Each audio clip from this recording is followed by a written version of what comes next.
ಪ್ರೀತಿಯ ವಿದ್ಯಾರ್ಥಿಗಳೇ, ಎಲ್ರಿಗೂ ನಮಸ್ಕಾರ. ನನ್ನ ಹೆಸರು ಮನೋಹರ, ಸಹಾಯಕ ಪ್ರಾಧ್ಯಾಪಕರು, ಸಮಾಜಶಾಸ್ತ್ರ ವಿಭಾಗ, ಸರ್ಕಾರಿ ಪ್ರಥಮ ದರ್ಜೆ ಕಾಲೇಜು, ಬುಕ್ಕಾಪಟ್ಟಣ. ವಿದ್ಯಾರ್ಥಿಗಳೇ, ಈಗಾಗಲೇ ನಾವು ಕಳೆದ ಕೆಲವಾರು ಸೆಷನ್ಗಳಲ್ಲಿ ಅಂತಿಮ BA ವಿದ್ಯಾರ್ಥಿಗಳು ಅಧ್ಯಯನ ಮಾಡುವಂತಹ ಪ್ರಮುಖ ಪತ್ರಿಕೆಯಾಗಿರ್ತಕ್ಕಂಥ methods and techniques of social ರಿಸರ್ಚ್ಗೆ ಸಂಬಂಧಿಸಿದಂತೆ 4ನೇ ಅಧ್ಯಾಯದಲ್ಲಿ ಬರುವಂಥ ಪ್ರಮುಖ ಪರಿಕಲ್ಪನೆಯಾಗಿರ್ತಕ್ಕಂತಹ ಸ್ಯಾಂಪ್ಲಿಂಗ್ ವಿಧಾನದ ಬಗ್ಗೆ ನಾವು ತಿಳ್ಕೊಳ್ತಾ ಇದ್ವಿ. ಸೊ ಈಗಾಗಲೇ ನಾವು meaning and definition of sampling, types of sampling, so ಅದರಲ್ಲಿ ಪ್ರಾಬಬಿಲಿಟಿ ಅಥವಾ ಸಂಭವನೀಯ ಮಾದರಿ ವಿಧಾನ, ಅದರ ಅನುಕೂಲಗಳು, ಅನಾನುಕೂಲಗಳು, ಅಸಂಭವನೀಯ ಮಾದರಿ ವಿಧಾನ, ಅದರ ಅರ್ಥ ಮತ್ತು ವ್ಯಾಖ್ಯೆಗಳ ಬಗ್ಗೆ ನಾವು ತಿಳ್ಕೊಂಡಿದ್ದೀವಿ. ಸೊ ಈ ತರಗತಿಯಲ್ಲಿ ನಾವು we will going to discuss about advantages and disadvantages of non-probability sampling.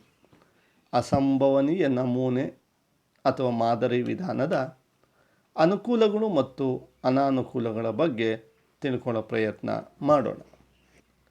So ಮೊದಲಿಗೆ ನಾವು ಇನ್ನೊಂದು ಸಲ ಅಸಂಭವನೀಯ ಮಾದರಿ ಅಂದರೆ ಏನು ಅನ್ನೋದ್ರ ಬಗ್ಗೆ ತಿಳ್ಕೊಂಡು ನಂತರ ಅದರ ಅನುಕೂಲಗಳು ಮತ್ತು ಅನಾನುಕೂಲಗಳ ಬಗ್ಗೆ ತಿಳ್ಕೊಳ್ಳೋ ಪ್ರಯತ್ನ ಮಾಡೋಣ. ಅಸಂಭವನೀಯ ಮಾದರಿ ವಿಧಾನ ಅಂದರೆ ಸಂಶೋಧಕನು ಅಧ್ಯಯನಕ್ಕೆ ಆಯ್ಕೆ ಮಾಡಿಕೊಂಡಿರ್ತಕ್ಕಂಥ ಗುಂಪಿನ ಅಥವಾ ಜನಸಂಖ್ಯೆಯ ಪ್ರತಿಯೊಬ್ಬ ವ್ಯಕ್ತಿಯೂ ಕೂಡ ನಮೂನೆಗೆ ಆಯ್ಕೆಯಾಗುವಂಥ ಸಂಭವ ಇಲ್ಲದೇ ಇದ್ದಾಗ ಅದನ್ನು ನಾವು ಅಸಂಭವನೀಯ ಮಾದರಿ ವಿಧಾನ. In this method, sampling derives its control from the judgment of the investigator. ಈ ವಿಧಾನದಲ್ಲಿ ಸಾಮಾನ್ಯವಾಗಿ ನಮೂನೆಯ ಆಯ್ಕೆ ಅನ್ನುವಂಥದ್ದು ಸಂಶೋಧಕ ನಿಯಂತ್ರಣ ಮತ್ತು ನಿರ್ಣಯಕ್ಕೆ ಒಳಪಟ್ಟಿರುತ್ತದೆ. In non-probability sampling, the cases are selected on the basis of availability and interviewer judgment. ಇಲ್ಲಿ ನಮೂನೆಯನ್ನು ಯಾವ ರೀತಿ ಆಯ್ಕೆ ಮಾಡ್ತೀವಿ ಅಂದರೆ ಆ ಸಂಶೋಧನೆಗೆ ಜನ ಯಾವ ರೀತಿಯಾಗಿ ಲಭ್ಯ ಇರ್ತಾರೆ ಅನ್ನೋದರ ಆಧಾರದ ಮೇಲೆ ಮತ್ತು ಸಂಶೋಧಕನ ನಿರ್ಣಯದ ಆಧಾರದ ಮೇಲೆ ನಿರ್ಧಾರ ಆಗ್ತದೆ. It's strength in the area of convenience. ಈ ಒಂದು ವಿಧಾನದ ಒಂದು ಬಲ ಏನಂದರೆ ಅದು ಸಂಶೋಧಕನಿಗೆ ಆಗುವಂಥ ಕನ್ವೀನಿಯನ್ಸ್, ಅನುಕೂಲಗಳು. ಸೊ ಇನ್ನು ಅದರ ಅನುಕೂಲಗಳು, ಯಾವುದೇ ಒಂದು ವ್ಯವಸ್ಥೆಯನ್ನು ನಾವು ತೆಗೆದುಕೊಂಡಾಗ ಅದರಿಂದ ಅನುಕೂಲಗಳು ಇರ್ತವೆ, ಅನಾನುಕೂಲಗಳು ಇರ್ತವೆ.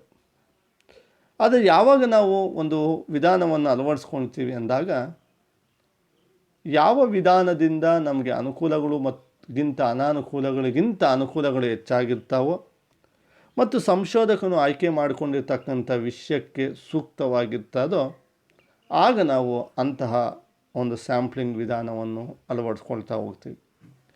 ಮೊದಲಿಗೆ ಈ ಸಂಭವನೀಯವಲ್ಲದ ಅಥವಾ ಅಸಂಭವನೀಯ ಮಾದರಿ ವಿಧಾನದ ಅನುಕೂಲಗಳನ್ನ ಒಂದೊಂದಾಗಿ ತಿಳ್ಕೊಳ್ಳೋ ಪ್ರಯತ್ನ ಮಾಡೋಣ. First one is non-probability sampling techniques are the more conducive and practical method for the researcher developing surveys in the real world. ಈ ನೈಜ ಅಥವಾ ವಾಸ್ತವಿಕ ಪ್ರಪಂಚದ ಬಗ್ಗೆ, ಸಂಗತಿಗಳ ಬಗ್ಗೆ ಸಮೀಕ್ಷೆಗಳನ್ನು ಮಾಡಬೇಕಾದರೆ ಈ non-probability ಟೆಕ್ನಿಕ್ ಅನ್ನುವಂಥದ್ದು ಅತ್ಯಂತ ಅನುಕೂಲಕರವಾಗಿರ್ತಕ್ಕಂಥ, ಸೂಕ್ತವಾಗಿರ್ತಕ್ಕಂತಹ ಮತ್ತು ಪ್ರಾಯೋಗಿಕವಾಗಿ ಅನುಷ್ಠಾನಕ್ಕೆ ತರಬಹುದಾಗಿರ್ತಕ್ಕಂತಹ ಒಂದು ವಿಧಾನ. Although statisticians prefer probability sampling because it is yield data in the form of numbers. However, if done correctly, it can produce similar, if not the same quality of result. ಸಾಮಾನ್ಯವಾಗಿ ಸಂಖ್ಯಾಶಾಸ್ತ್ರಜ್ಞರು ಸಂಶೋಧನೆಗಳಲ್ಲಿ ಈ probability ಅಥವಾ ಸಂಭವನೀಯ ಮಾದರಿ ಆಯ್ಕೆಗೆ ಹೆಚ್ಚು ಒಲವು ತೋರಿಸಿದರೂ ಕೂಡ ನಾವು ಸರಿಯಾಗಿ ಸಂಶೋಧಕನು ಎಚ್ಚರಿಕೆಯಿಂದ ನಿರ್ವಹಿಸಿದಲ್ಲಿ ಅಸಂಭವನೀಯ ಮಾದರಿ ವಿಧಾನದಲ್ಲೂ ಕೂಡ ನಿಖರವಾಗಿ ಸರಿಯಾಗಿ ಅದಕ್ಕೆ ಸಮನಾಗಿರ್ತಕ್ಕಂಥ ಒಂದು ಫಲಿತಾಂಶ ಅಥವಾ ಒಂದು ರಿಸಲ್ಟನ್ನು ಪಡೆಯೋದಕ್ಕೆ ಸಾಧ್ಯ ಅಂತ ನಾವು ಹೇಳ್ಬಹುದು. So second one is getting response using non probability sampling is faster and more cost effective than the probability sampling because the sample is known to the researcher. ಸಂಭವನೀಯ ಮಾದರಿಗೆ ಹೋಲಿಕೆ ಮಾಡಿದರೆ ಈ ಅಸಂಭವನೀಯ ಅಥವಾ ಸಂಭವನೀಯವಲ್ಲದ ನಮೂನೆಯಲ್ಲಿ ಸಂಶೋಧಕನು ತನಗೆ ಬೇಕಾಗಿರ್ತಕ್ಕಂಥ ಮಾಹಿತಿಯನ್ನು ಉತ್ತರಿಸುವಾತರಿಂದ, ಯಾರು ಅಧ್ಯಯನಕ್ಕೆ ಒಳಪಟ್ಟಿದ್ದಾರೆ ಅವರಿಂದ ವೇಗವಾಗಿ ಮತ್ತು ಕಡಿಮೆ ವೆಚ್ಚದಲ್ಲಿ ಮಾಹಿತಿಯನ್ನು ಸಂಗ್ರಹಿಸಬಹುದು. ಯಾಕೆಂದರೆ ಇಲ್ಲಿ ಸಂಶೋಧಕನಿಗೆ ಅವನೇ ಇವರನ್ನು ಆಯ್ಕೆ ಮಾಡಿರೋದನ್ನ ನಮೂನೆಯಾಗಿ ಹೆಚ್ಚು ಪರಿಚಿತರಾಗಿರ್ತಾರೆ, ಇವನ ಮಾತುಗಳಿಗೆ ಸ್ಪಂದಿಸುವವರಾಗಿರ್ತಾರೆ. ಆದ್ದರಿಂದ ಹೆಚ್ಚು ವೇಗವಾಗಿ ಮಾಹಿತಿಯನ್ನು ಕಲೆ ಹಾಕಬಹುದು ಮತ್ತು ಕಡಿಮೆ ಖರ್ಚು. ಯಾಕೆಂದರೆ ಸಂಭವನೀಯ ಮಾದರಿಯಲ್ಲಿ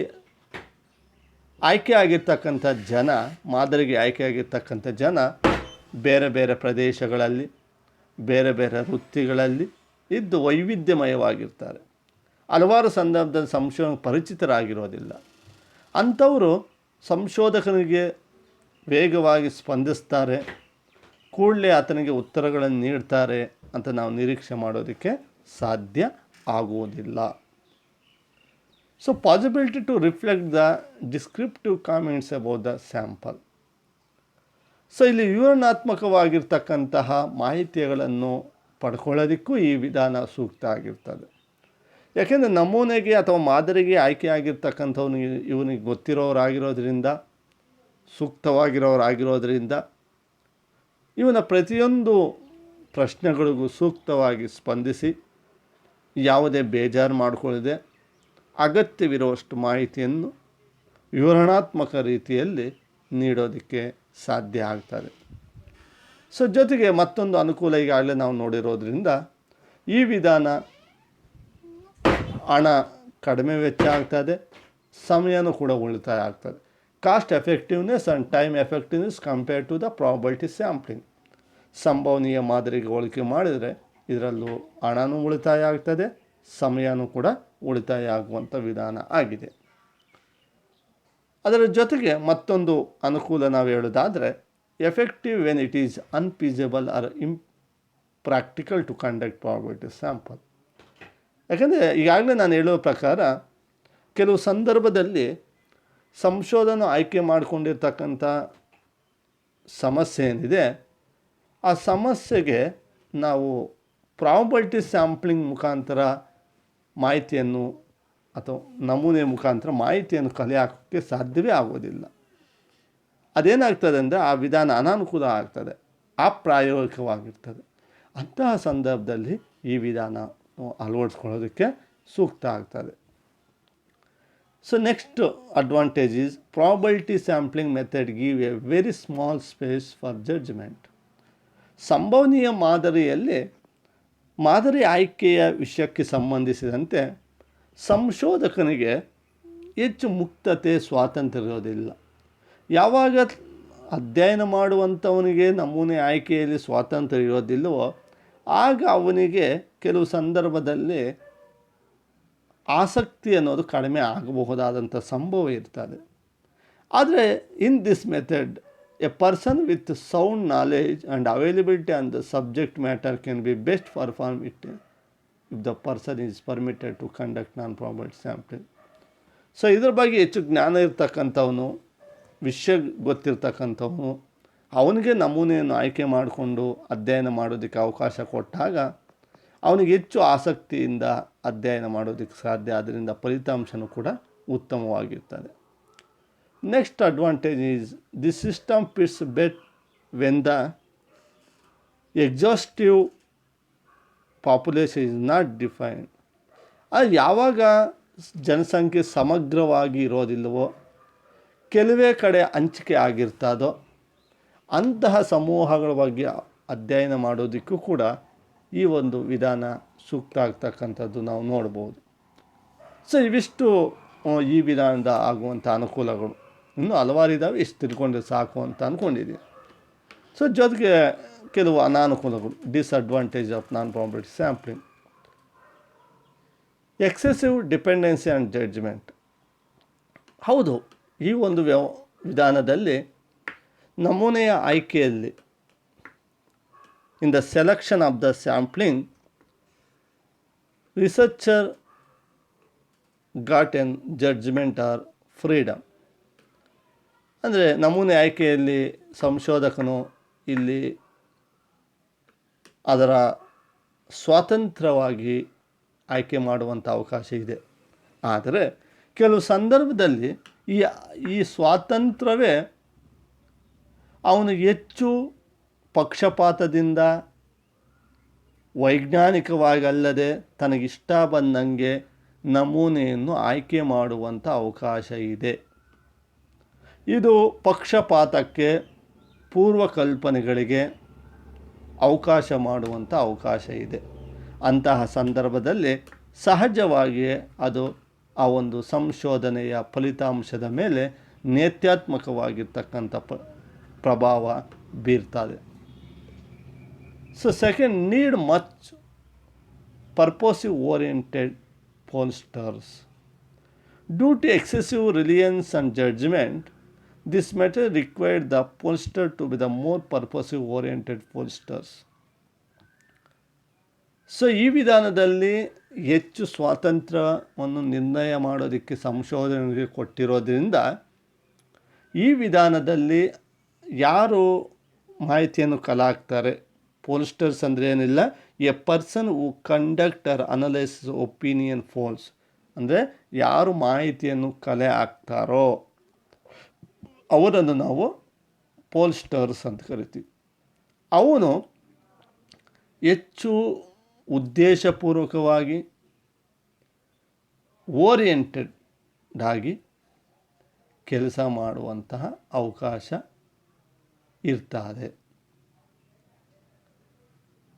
ಅಂದರೆ ಕೆಲವು ಸಂದರ್ಭದಲ್ಲಿ ಅವಕಾಶ ಬಿಟ್ಟು, ಉದ್ದೇಶ ಬಿಟ್ಟು ಅವನು ಸ್ವಹಿತಾಸಕ್ತಿಯಿಂದ ಮಾಡುವಂಥ ಅವಕಾಶ ಇರ್ತದೆ. ಸೊ ಆದ್ದರಿಂದ ಏನಾಗ್ತದೆ ಅಂದರೆ ಸಂಶೋಧನೆಯ ಗುರಿ ಉದ್ದೇಶದತ್ತ ಸಂಶೋಧನೆ ಸಾಗಬೇಕಾದ್ರೆ ಈ ವಿಧಾನ ಅಷ್ಟೊಂದು ಸೂಕ್ತ ಅಲ್ಲ ಅಂತ ನಾವು ಹೇಳಬಹುದು. They are not the true representative of the population. ಇದು ಈಗಾಗಲೇ ಅರ್ಥದಲ್ಲಿ ಹೇಳುವ ಪ್ರಕಾರ ಜನಸಂಖ್ಯೆಯ ಪ್ರತಿಯೊಬ್ಬ ವ್ಯಕ್ತಿಯು ಕೂಡ ನಮೂನೆಗೆ ಆಯ್ಕೆ ಮಾಡುವಂಥ ಅವಕಾಶ ಇಲ್ಲದೇ ಇರುವ ಕಾರಣ ಸಂಶೋಧಕನು ತನಗಿಷ್ಟ ಬಂದವರನ್ನು ನಮೂನೆಗೆ ಆಯ್ಕೆ ಮಾಡಿಕೊಳ್ಳುವ ಕಾರಣ ಅವರಿಂದ ಬರುವಂಥ ಮಾಹಿತಿ ನಾವು ಕ್ರೋಢೀಕರಿಸಿದಾಗ ಅದರ ಫಲಿತಾಂಶವನ್ನು ಇಡೀ ಸಮುದಾಯಕ್ಕೆ ಪ್ರಾತಿನಿಧಿಕವಾಗಿ ಅನ್ವಯಿಸೋದಕ್ಕೆ ಸಾಧ್ಯ ಆಗೋದಿಲ್ಲ. ಆಗ ಇಡೀ ಸಂಶೋಧನೆ ತಪ್ಪಾಗುವಂಥ ಅವಕಾಶ ಇದೆ. The sample time does not give the individual in the population equal chance to being selected. It means we are not sure that each population element will be chosen. ನಾವು ಎಲ್ಲರೂ ಆಯ್ಕೆ ಆಗುತ್ತೆ ಅಂತ ಗ್ಯಾರಂಟಿ ಇಲ್ಲ. ಸೊ ಆದ್ದರಿಂದ ಯಾವಾಗ ಯಾರು ಬೇಕಾದರೂ ಆಯ್ಕೆಯಾಗುವಂಥ ಅವಕಾಶ ಇರೋದಿಲ್ವೋ ಅದು ಆ ಸಮುದಾಯವನ್ನು ಸರಿಯಾಗಿ ಪ್ರತಿನಿಧಿಸ್ತದೆ ಅಂತ ನಾವು ಹೇಳೋದಕ್ಕೆ ಸಾಧ್ಯ ಇಲ್ಲ. Lower level of generalisation of the research findings compared to probability sampling. ಸಂಭವನೀಯ ಮಾದರಿಯ ಫಲಿತಾಂಶಗಳಿಗೆ ಹೋಲಿಕೆ ಮಾಡಿದರೆ ಸಾಮಾನ್ಯೀಕರಣದ ಲಕ್ಷಣ ಇಲ್ಲಿಲ್ಲ. What is mean by generalisation? So generalisation in this sense, ಸಂಶೋಧನೆಯಿಂದ ಹೊರಬಂದಂಥ ಮಾಹಿತಿ ಏನಿದೆ, ಮಾದರಿಯಿಂದ ನಾವು ಆಯ್ಕೆ ಮಾಡಿ ಅಧ್ಯಯನ ಮಾಡಿದಾಗ ಆ ಫಲಿತಾಂಶ ಇಡೀ ಸಮಾಜಕ್ಕೆ ಅನ್ವಯಿಸುವಂಥದ್ದು. ಈಗ ಚುನಾವಣೆ ಬಗ್ಗೆ ನಾವು ಹೇಳೋದಾದರೆ ಒಂದು ಕ್ಷೇತ್ರದಲ್ಲಿ 500-1000 ಜನಕ್ಕೆ ನಾವು ಇಂಟರ್ವ್ಯೂ ಮಾಡಿ ಯಾವ ಪಕ್ಷ ಮುಂದೆ ಚುನಾವಣೆ ಬರ್ಬೋದು ಅಂಥೇಳಿ ನಾವು ಮಾಹಿತಿಯನ್ನು ಕಲೆ ಹಾಕ್ತೀವಿ. ಅವ್ರು ಯಾವುದೋ ಎ ಪಕ್ಷ ಬರ್ತದೆ ಅಂತ ಹೇಳ್ತಾರೆ. ಆಗ ಎ ಪಕ್ಷ ಇಡೀ ಕ್ಷೇತ್ರಕ್ಕೆ ಜನರಲೈಸ್ ಮಾಡಿ ಎ ಪಕ್ಷ ಅಧಿಕಾರಕ್ಕೆ ಬರ್ತದೆ ಅಂತ ಹೇಳುವಂಥದ್ದು, ಅದು ಜನರಲೈಸೇಷನ್. ಒಂದು ಲಕ್ಷಣ ಇಲ್ಲಿ ನಾವು ಕಾಣೋದಕ್ಕೆ ಕಷ್ಟ. Difficulties in estimating sampling variability and identifying possible bias. ಇಲ್ಲಿ ವೇರಿಯಬಿಲಿಟಿ ಅಂತೇನಿದೆ, ಸ್ಯಾಂಪ್ಲಿಂಗ್ ವೇರಿಯಬಿಲಿಟಿ ಅನ್ನುವಂಥದ್ದು ನಿರ್ಧಾರ ಮಾಡೋದಕ್ಕೆ ಎಸ್ಟಿಮೇಟ್ ಮಾಡೋದಕ್ಕೂ ಕೂಡ ಸ್ವಲ್ಪ ಕಷ್ಟ ಆಗ್ತದೆ. ಅಂದರೆ ಎಷ್ಟು ಸ್ಯಾಂಪಲ್ ಆಯ್ಕೆ ಮಾಡ್ಕೋಬೇಕು, ಯಾರನ್ನು ಆಯ್ಕೆ ಮಾಡಬೇಕು, ಹೇಗೆ ಆಯ್ಕೆ ಮಾಡಿಕೊಳ್ಳುವಂಥದ್ದು ಕೂಡ ಇಲ್ಲಿ ನಿರ್ಧಾರ ಮಾಡುವಂಥದ್ದು ಕಷ್ಟ. ಯಾಕಂದರೆ ಇಲ್ಲಿ ವೈಜ್ಞಾನಿಕ ವಿಧಾನಗಳನ್ನು ಸಂಶೋಧಕನು ಬಳಕೆ ಮಾಡೋದಿಲ್ಲ. ಸೊ ಈ ರೀತಿಯಾಗಿ ಅದು ಕೂಡ ಒಂದು ಅನಾನುಕೂಲ.